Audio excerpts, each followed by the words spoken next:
India Legal presents Courts Roundup.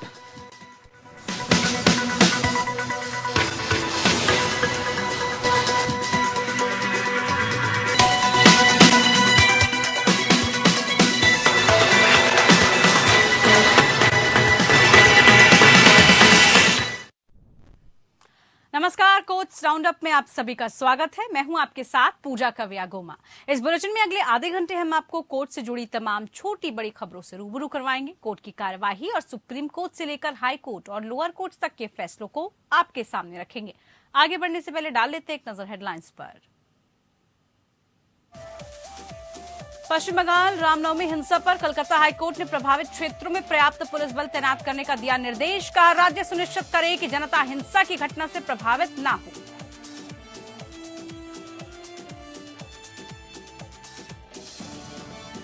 CBI और ED के दुरुपयोग मामले में कांग्रेस समेत 14 राजनीतिक दलों ने सुप्रीम कोर्ट में दाखिल की याचिका। गिरफ्तारी और जमानत की कार्यवाही के लिए दिशा निर्देशों का पालन की मांग।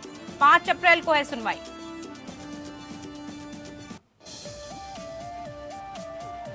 पॉर्न अभिनेत्री को धन देने और चुनावी खर्चे में हेराफेरी मामले में न्यूयॉर्क के मैनहट्टन कोर्ट में पेश होंगे पूर्व राष्ट्रपति डोनाल्ड ट्रंप। कोर्ट सुनाएगा आरोप। दोषी साबित होने पर 4 साल तक की सजा का है प्रावधान।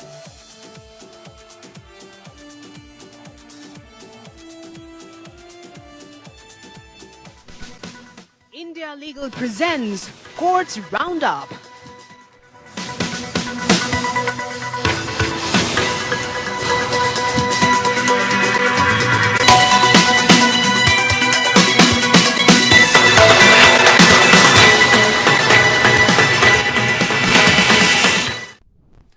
पश्चिम बंगाल में रामनवमी के दौरान हिंसा मामले में कलकत्ता हाईकोर्ट ने राज्य को प्रभावित क्षेत्रों में पर्याप्त पुलिस बल तैनात करने का निर्देश दिया। कोर्ट ने कहा कि जनता की जान और माल की रक्षा की जिम्मेदारी राज्य सरकार पर है। कोर्ट ने वीडियो सबूतों के साफ रिपोर्ट तलब की है।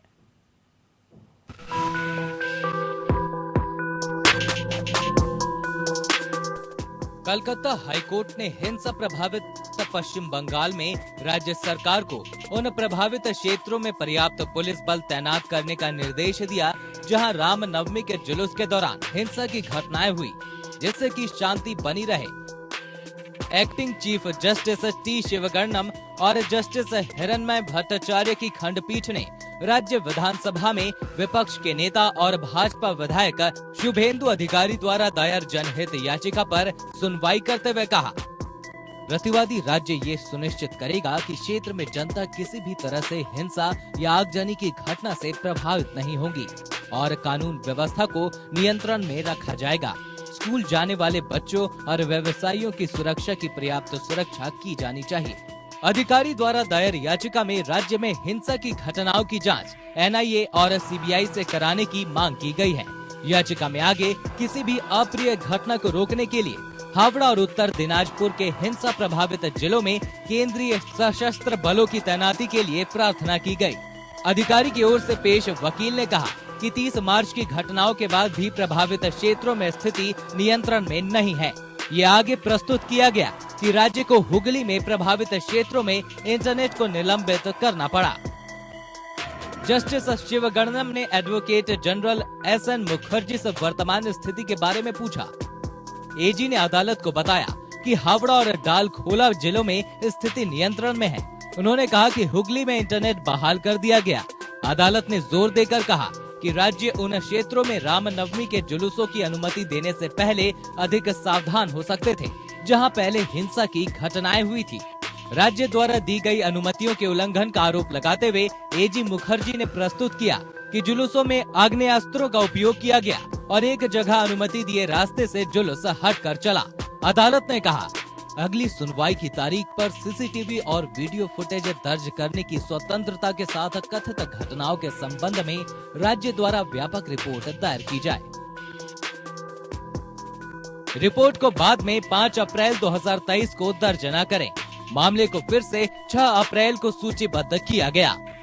Bureau report.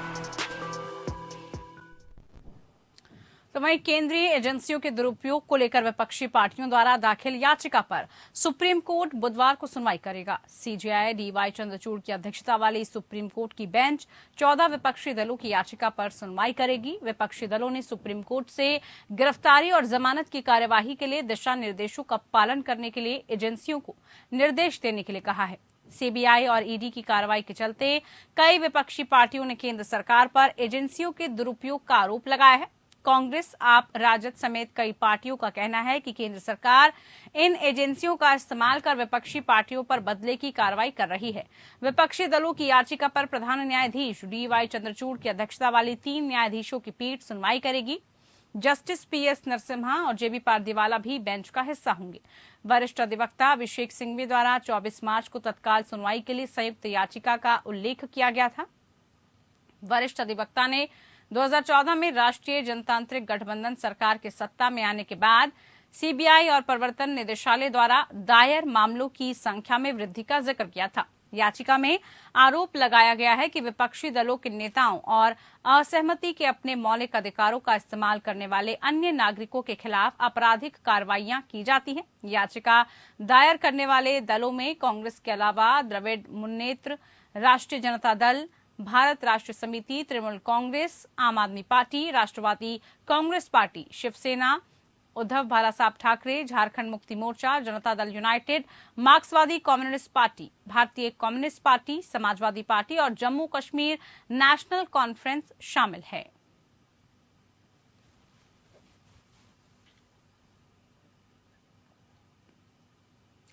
राहुल गांधी ने सूरत कोर्ट में मानहानि मामले को खारिज करने को लेकर याचिका दाखिल की थी। राहुल गांधी ने अपनी याचिका में 2 अपील की, जिसपे दोषी ठहराए जाने पर रोक लगाने की मांग की गई। तो वहीं इस मामले में राहुल गांधी ने 2 साल की सजा को रद्द करने की भी अपील की है। वहीं अपनी अपील में उन्होंने कहा कि उनका भाषण नरेंद्र मोदी, नीरव मोदी और ललित मोदी के संबंध में था, न कि पूरे मोदी समुदाय के संबंध में था।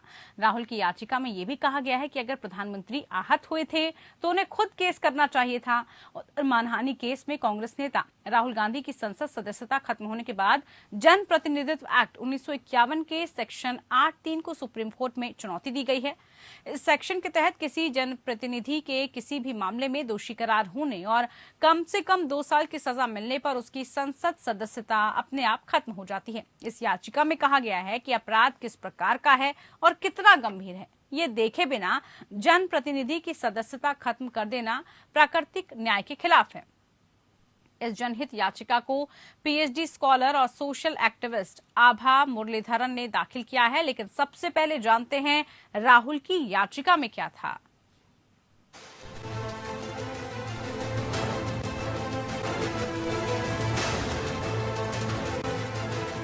कांग्रेस नेता राहुल गांधी ने सूरत सेशंस कोर्ट में मोदी सरनेम टिप्पणी को लेकर दर्ज मानहानि केस में मजिस्ट्रेट कोर्ट द्वारा दी गई सजा और दोष सिद्धि को चुनौती दी है। अपनी अपील में उन्होंने कहा कि उनका भाषण नरेंद्र मोदी, नीरव मोदी और ललित मोदी के संबंध में था, न कि पूरे मोदी समुदाय के संबंध में। ये appeal senior advocate R S. Cheema, advocate Kirit Panwala और एडवोकेट तरन्नुम चीमा की एक कानूनी टीम के माध्यम से दायर की गई है, जिसमें कहा गया है कि मोदियों का कोई विशेष ग्रुप नहीं है जिसे अन्य मोदी से अलग मानहानि कारक बयान में संदर्भित किया गया है। याचिका में कहा गया है 13 करोड़ मोदी हैं और स्पष्ट रूप से सभी 13 करोड़ लोगों को शिकायत दर्ज करने का अधिकार नहीं होगा, क्योंकि ये पहचान योग्य, निश्चित, निर्धारित समूह या व्यक्तियों का संग्रह नहीं। भले ही प्रतिवादी शिकायतकर्ता मोदी है, वो शिकायतकर्ता दर्ज नहीं कर सकता, क्योंकि मोदी कोई अच्छी तरह से परिभाषित समूह नहीं है। उन्होंने ये भी प्रस्तुत किया कि शिकायतकर्ता बीजेपी विधायक पूर्णेश मोदी पीड़ित व्यक्ति नहीं है। अगर कोई शिकायत होनी थी तो स्वयं नरेंद्र मोदी की ओर से की जानी चाहिए थी, क्योंकि 2019 के भाषण में राहुल गांधी ने नरेंद्र मोदी को लेकर टिप्पणी की थी। याचिका में कहा गया, इसलिए ये अदालतों पर निर्भर है कि वो भाषण के स्वर और भाव के बजाय दिए गए भाषण के सार और भावना पर ध्यान केंद्रित करे। निचली अदालत ने सबूतों के अवलोकन के स्तर पर और सजा के स्तर पर इस सिद्धांत को ध्यान में नहीं रखा। गांधी आगे तर्क देते हैं कि विपक्ष में एक सांसद होने के नाते उनसे सरकार के प्रति सतर्क और आलोचनात्मक होने की अपेक्षा की जाती है और इसलिए विपक्ष में ऐसा राजनेता हमेशा अपने शब्दों को तराजू में नहीं तोल सकता है। अपील में आगे कहा गया है कि संसद सदस्य के रूप में गांधी की स्थिति को ध्यान में रखते हुए सजा के निर्धारण के स्तर पर मजिस्ट्रेट कोर्ट द्वारा कठोर व्यवहार किया गया था। सूरत की एक अदालत द्वारा 2 साल कैद की सजा सुनाए जाने के 10 दिन बाद गांधी ने अपील दायर की है। पूर्णेश मोदी ने राहुल गांधी के खिलाफ भारतीय दंड संहिता धारा 499 और 500 के तहत उनकी कथित टिप्पणी के लिए दायर किया था, जिसमें दावा किया गया था कि उन्होंने 2019 के लोकसभा चुनाव से पहले कर्नाटक के कोलार में एक रैली को संबोधित करते हुए मोदी सरनेम वाले सभी लोगों को बदनाम किया है। Bureau report, APN news.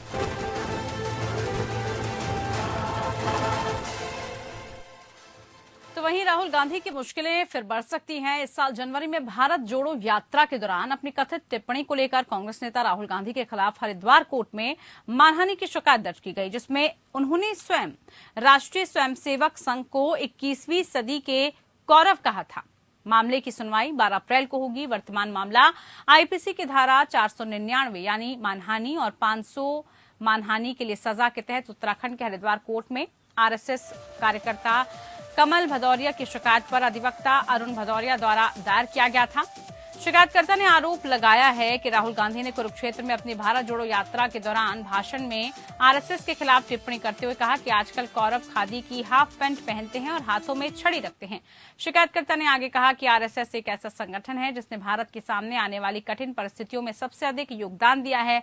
शिकायतकर्ता ने कहा कि राहुल गांधी ने कहा है कि ये देश तपस्वियों का है, पुजारियों का नहीं है, और ये कहकर उन्होंने सनातनियों को तपस्वियों और पुजारियों में बांट दिया है, जिससे देश के लोगों की भावनाएं आहत हुई हैं। उधर शुक्रवार को पटना की एक अदालत ने कांग्रेस नेता राहुल गांधी को 12 अप्रैल को भारतीय जनता पार्टी के नेता सुशील कुमार मोदी द्वारा उनके खिलाफ दायर मानहानि के मामले में 12 अप्रैल को पेश होने का निर्देश दिया है। कोलार में एक राजनीतिक अभियान के दौरान गांधी ने प्रधानमंत्री नरेंद्र मोदी को नीरव मोदी और ललित मोदी जैसे भगोड़ों से जोड़ा था। उन्होंने कहा कि नीरव मोदी, ललित मोदी, नरेंद्र मोदी सभी चोरों का उपनाम मोदी कैसे हो सकता है। सुशील कुमार मोदी ने बाद में मोदी उपनाम पर गांधी की आपत्तिजनक टिप्पणी के लिए मुकदमा दायर किया था। हालांकि इस मानहानि मामले में कांग्रेस नेता को 6 जुलाई 2019 को जमानत मिल गई थी।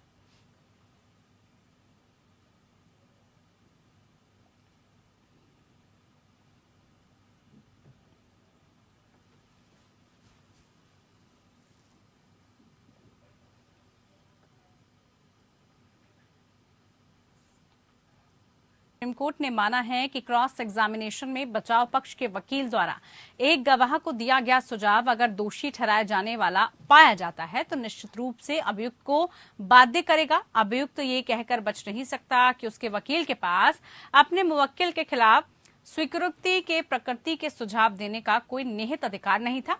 ट्रायल में इस प्रासंगिक पहलू को जस्टिस सुधांशु धुलिया और जस्टिस जेबी पारदीवाला की पीठ ने समझाया। अदालत अतिरिक्त सत्र न्यायाधीश पुणे द्वारा दी गई सजा को बरकरार रखते हुए बॉम्बे हाईकोर्ट के फैसले को चुनौती देने वाली हत्या के 2 दोषियों की अपील पर सुनवाई कर रही थी। न्यायाधीश ने दोनों अपीलकर्ताओं को भारतीय दंड संहिता 1860 की धारा 34 के तहत धारा 302 के तहत अपराध के लिए दोषी ठहराया था। अपने फैसले में अदालत ने ट्रायल चरण के दौरान घायल चश्मदीद गवाहों के मौखिक साक्ष्य की सराहना पर कुछ महत्वपूर्ण सिद्धांतों को भी दोहराया। उचित संदेह से परे अभियुक्त के खिलाफ मामला स्थापित करने का प्रारंभिक भार अभियोजन पक्ष पर है। अदालत ने यह भी कहा कि अभियोजन पक्ष को अपने मामले साबित करना है और बचाव पक्ष की कमजोरी से लाभ या फायदा प्राप्त नहीं कर सकता है। हालांकि पीठ ने एक महत्वपूर्ण स्पष्टीकरण दिया। न्यायालय ने कहा कि वर्तमान मामले में 3 चश्मदीदों ने विश्वास को प्रेरित किया है। कोर्ट ने स्पष्ट किया कि क्रॉस एग्जामिनेशन का मुख्य उद्देश्य रिकॉर्ड में मजबूत सच्चाई का पता लगाना और मामले की सच्चाई जानने में कोर्ट की मदद करना है।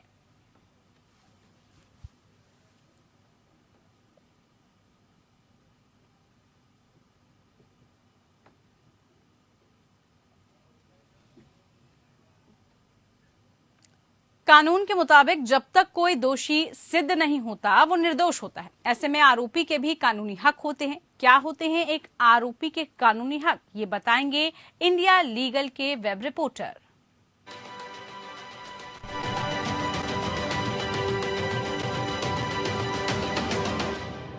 क्रिमिनल केसेस में जिस इंसान पर दोष लगा होता है उसे अक्यूज कहते हैं। कोर्ट अक्यूज को खुद को डिफेंड करने का टाइम देता है। एफआईआर होती है, इन्वेस्टिगेशन होती है, चार्जेस फ्रेम होते हैं, एट द एंड जजमेंट आती है। और इन सब के बीच अक्यूज को कुछ राइट्स भी दिए जाते हैं। ये राइट्स उसे खुद को बचाने के लिए नहीं होते, बल्कि गवर्नमेंट का उस पर कोई प्रेशर ना हो और साथ ही नेचुरल जस्टिस मिल सके, इसलिए दिए जाते हैं। अब चलिए समझते हैं कि कॉन्स्टिट्यूशन एंड सीआरपीसी ने एक अक्यूज को क्या क्या राइट्स दिए हुए हैं। Right to know the reason of arrest, right to consult a lawyer, right to inform next of kings, right to appear before magistrates, right to release on bail, right to medical examinations, right to female accused, right to health and safety is added by the amendment of CRPC in 2008, right of protection from illegal arrest, right to free legal aid for poor people and females, and right to speedy trial.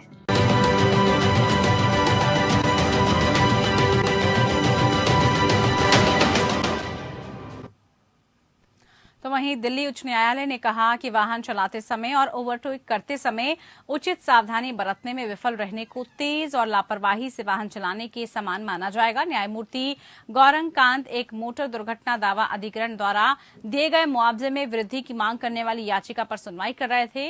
इस दौरान उन्होंने कहा कि तेज और लापरवाही से driving का मतलब अत्यधिक गति नहीं है। कोर्ट ने रिकॉर्ड किया वाहन चलाते समय उचित सावधानी न बरतना और विशेष रूप से ओवरटेक करना या तो स्थिर या चलते हुए वाहन को भी तेज और लापरवाही से वाहन चलाना माना जाएगा। इसलिए ये न्यायालय न्यायाधिकरण के साथ पूरी तरह से सहमत है और मृतक लापरवाही के लिए कुछ खुद हद तक दोषी है। इस मामले में ट्रिब्यूनल ने 7.5% प्रति वर्ष की दर से ब्याज के साथ मुआवजे के रूप में 17,50,000 का आदेश दिया। हालांकि अंशदायी लापरवाही के आलोक में राशि से 20% की कटौती करने का आदेश दे दिया गया था। अपीलकर्ताओं की ओर से मुआवजा राशि बढ़ाने की मांग की गई थी। अपीलकर्ताओं के मुताबिक मृतक मोटरसाइकिल चला रहा था और एक वाहन से टकरा गया जो बिना किसी सिग्नल या लाइट इंडिकेटर के सड़क के बीच में खड़ा था। टक्कर के परिणाम स्वरूप वो घातक रूप से घायल हो गया और अस्पताल में उसकी मौत हो गई। मृतक की उम्र करीब 54 साल थी। वो सरकारी ठेकेदारी का काम करता था। अपीलकर्ताओं ने न्यायाधिकरण से 50 लाख रुपए मुआवजे की मांग की थी। उत्तरदाताओं के अनुसार ये घटना मृतक की लापरवाही के कारण हुई है। उच्च न्यायालय ने चश्मदीद गवाह की गवाही की जांच की और पाया कि सड़क के बीच में प्रतिवादी के वाहन की गैर जिम्मेदाराना और लापरवाही से पार्किंग के कारण निसंदेह दुर्घटना हुई थी। इस संबंध में चश्मदीद गवाह पर भरोसा किया गया जो मृतक के पीछे एक अन्य मोटरसाइकिल में यात्रा कर रहा था। स्पष्ट रूप से कहा गया कि उसने सड़क के बीच में एक डीटीसी बस देखी। मुआवजे के लिए देय राशि अंततः 33 लाख रुपए तय की गई।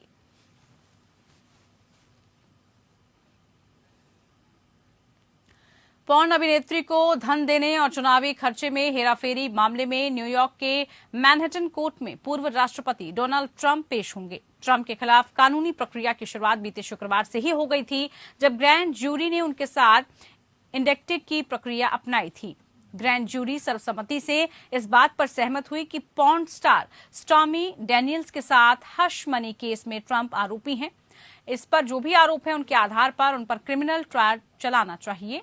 इस दौरान पूर्व राष्ट्रपति को उनके ऊपर लगे आरोप की कुछ मोटी मोटी जानकारी ही दी गई है, यानी कि अभी तक ट्रंप पर लगे आरोपों को सार्वजनिक नहीं किया गया है।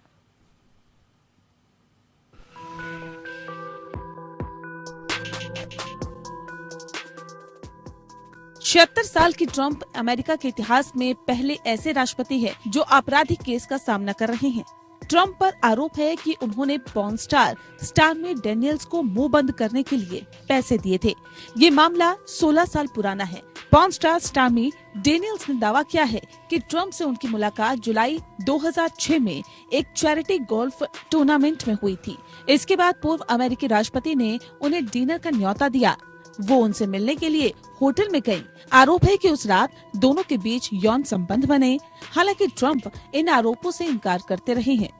जनवरी 2018 में अमेरिकी अखबार वॉल स्ट्रीट जर्नल ने एक रिपोर्ट छापी थी। इसमें बताया गया था कि राष्ट्रपति चुनाव से एक महीने पहले अक्टूबर 2019 में उन्हें चुप रहने के लिए $1,30,000 दिए गए थे। ट्रंप पर आरोप है कि उन्होंने कानूनी तौर पर ये भुगतान नहीं किया। उन्होंने कोहेन को लीगल फीस के तौर पर पैसे दिए जो उसने स्टेफनी किलफोर्ड को दिए। ट्रंप पर दस्तावेजों के साथ हेरफेर करने का मामला है जिसे न्यूयॉर्क में क्रिमिनल अपराध माना जाता है। 2016 के राष्ट्रपति चुनाव प्रचार में अय्याशी का मामला, पॉर्न एक्ट्रेस स्टॉर्मी डैनियल्स से बनाए रिश्ते, स्टॉर्मी की जुबान बंद रहे इसके लिए ट्रंप ने उन्हें पैसे दिए। आरोप है कि इन पैसों के लिए चुनावी खर्चे में हेराफेरी की। दरअसल उन दिनों अमेरिकी राष्ट्रपति का प्रचार जोरों पर था। अगर स्टॉर्मी डेनियल्स के साथ सेक्सुअल रिलेशन बनाने की पोल खुलती तो ट्रम्प के पॉलिटिकल करियर का सत्यानाश हो जाता। जब ये मामला खुला तो न्यूयॉर्क में ग्रैंड जूरी ने ट्रम्प पर मुकदमा चलाने की इजाजत दे दी। इसी के बाद ट्रम्प पर गिरफ्तारी का खतरा मंडराने लगा। आरोप है कि दी गई रकम वकीलों की फर्म को दिए गए भुगतान के रूप में दिखाई गई, लेकिन इससे उलट ये पैसा चुनाव प्रचार में खर्च हो रहा था। न्यूयॉर्क के कानून के लिहाज से ये एक क्राइम है। अमेरिका और वेस्ट में किसी बात को छुपाने के लिए दी गई रकम हश मनी कहलाती है। ट्रम्प के कोर्ट में पहुंचने के बाद उनके फिंगरप्रिंट लिए जा सकते हैं।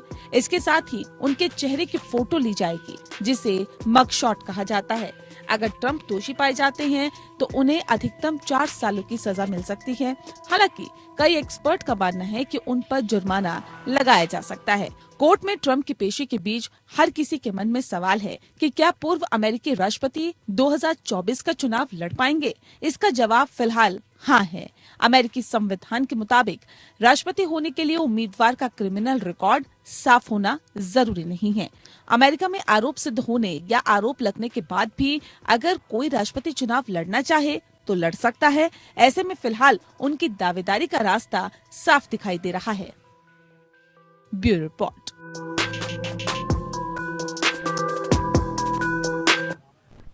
चलिए इसी के साथ कोर्ट्स राउंडअप में इतना ही। मुझे दीजिए इजाजत। नमस्कार। India Legal presents Courts Roundup.